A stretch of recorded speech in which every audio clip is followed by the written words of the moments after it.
The pharmaceutical industry is at the forefront of many innovative treatments and breakthroughs, none more widely anticipated, and I got to put an underscore there, than a coronavirus vaccine. Stephen Ubel, the president and CEO of PhRMA, the trade association of the nation's pharmaceutical companies, joins me now to talk about what we can expect in the coming months and how his members are addressing issues related to access and affordability. Stephen, great to see you. It's been a few months. You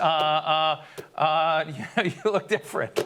No, so it's great to see you, Stephen. Let me just start, and I've had the incredible master class as a student listening to so many people today. Dr. Fauci, who's been a bit worried and pessimistic about a lot of the things, of the direction of things going, is optimistic about our progress on vaccines and other therapies. Alex Azar, the Secretary of Health and Human Services, talked a lot about the big jumps in Operation Warp Speed and manufacturing capacity. So let me just tell you, is your industry going to save us? And can we count on that? Well, Steve, it's great to be with you again. Nice to see you again. I'm very optimistic about our industry's ability to deliver on a range of fronts related to COVID-19. If you step back, the industry is really working around the clock on 4 different fronts to combat COVID-19.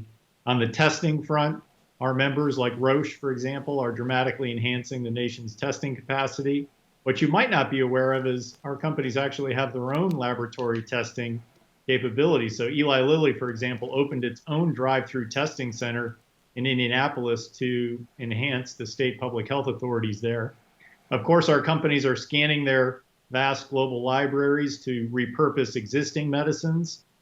Gilead's remdesivir would be a prime example of that. Other antivirals are being studied, immunologic agents, anticoagulants.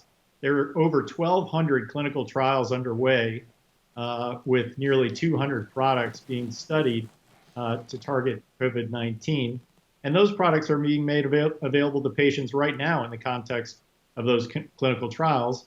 And then, of course, the vaccine. And there are now over 150 programs underway, which is really important because we're going to need a lot of shots on goal. Not all of these vaccines are going to work. The body's immune system is notorious for reacting variably to vaccines. So we need large numbers of healthy volunteers to make sure we have a rigorous study for safety and effectiveness. But I'm confident we're going to deliver for 3 reasons, really. One is the industry is moving quickly because we have literally decades of experience with similar viruses, whether it's MERS, SARS, Ebola, hepatitis C, HIV. Our scientists have deep scientific understanding of similar viruses over the years. The second reason is we've invested in key technologies. You may recall that when the SARS epidemic broke, it took nearly 2 years to get the first candidate vaccine into human trials. And here we are a few months after the first diagnosis with 10 or more vaccine programs already in human trials. And finally, our industry alone really has the unique ability to manufacture and disseminate at scale once we find a therapy or vaccine that's safe and effective. So again, industry really working around the clock, and I'm confident, cautiously optimistic, we're going to deliver.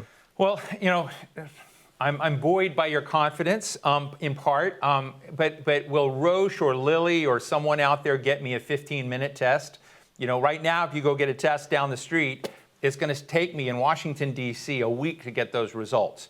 So, you know, one of the questions, you know, if I fly Etihad, or I haven't done this, folks, but Etihad or Emirates Airways to Abu Dhabi, we've been discussing Abu Dhabi a little bit, they've got a test that can kind of get results in about 15 minutes for the people who get on that plane. When will we get that, and why don't we have that? Yeah, no, I think we will see incremental improvements in testing over time. So we will have rapid tests, and that will facilitate, hopefully, the ability for people to go back to work and resume normalcy. I want to point out one particular area of promise in monoclonal antibodies. You know, patients who have recovered have antibodies against the virus, and those can be harvested. They're used in convalescent plasma today. But what our companies are working on is really targeting the most effective antibodies that neutralize the virus and growing them in bioreactors at scale So think of it as a cocktail of a handful of the most effective antibodies to neutralize the virus, and they can be used both prophylactically in high-risk populations and with healthcare workers, for example, as well as people who are already infected and fighting the disease. Stephen, a lot of I mean, you and I have talked in the past about kind of brave thinking and brave steps in the pharmaceutical and scientific sectors and how that can deliver back to mankind, if you will. We had the CEO of CRISPR on earlier, a company I'm fascinated by about kind of the efforts there. And I met him first through you years ago. And I think that when you kind of look at some of these things that have gone on, I just wonder if we're under discussing the fact that we're on the edge of a strategic leap of how we deliver health and think about health. And we're still stuck in a paradigm a few years back that we pop a drug or we get a shot and we're dealing with it.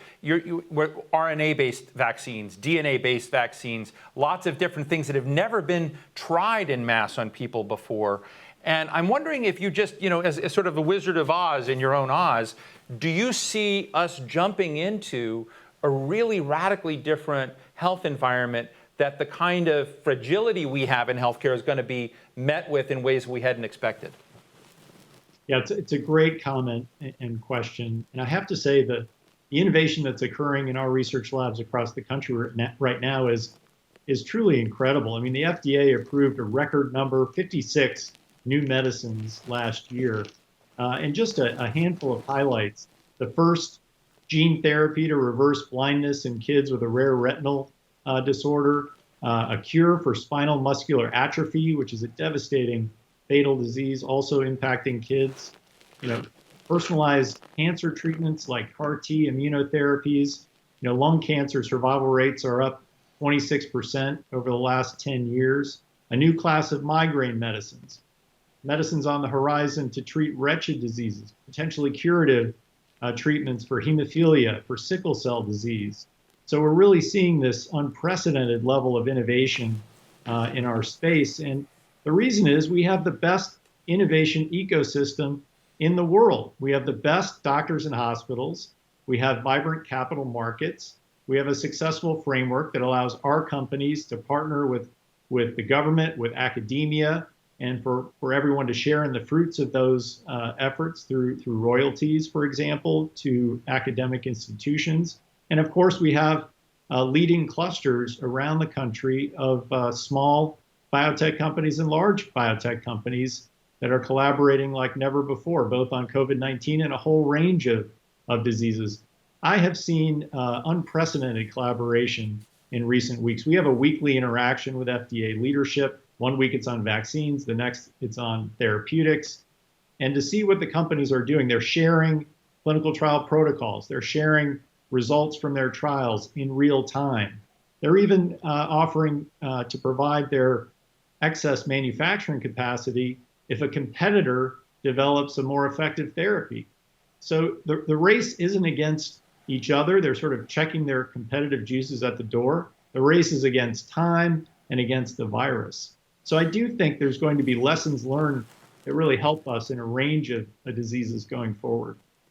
Well, I've got a question for you, which I'm going to go into just a second from my colleague Katie just brought into me. But I want to ask you one other question, which is I buy all of the things you said about the incredible gains we have. How do we make sure that platform in America, because this has been one of the critiques of the pharma industry, essentially, how do we solve in a human way affordability and access? And because I think that's a big challenge on COVID. People worry. The president says, don't worry, but a lot of people are worried that we won't be able to square that. And I'm just interested in your insights of how we both maintain innovation, but we also keep it affordable and accessible to those who need this.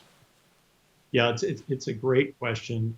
Let me say at the outset with regard to COVID-19, the industry is keenly aware of the moment we're in.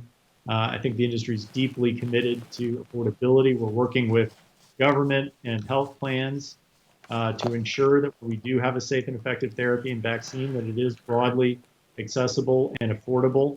I think you've seen our companies taking responsible steps. Gilead, for example, donating 1.5 million doses of remdesivir, J&J offering their vaccine on a not-for-profit basis.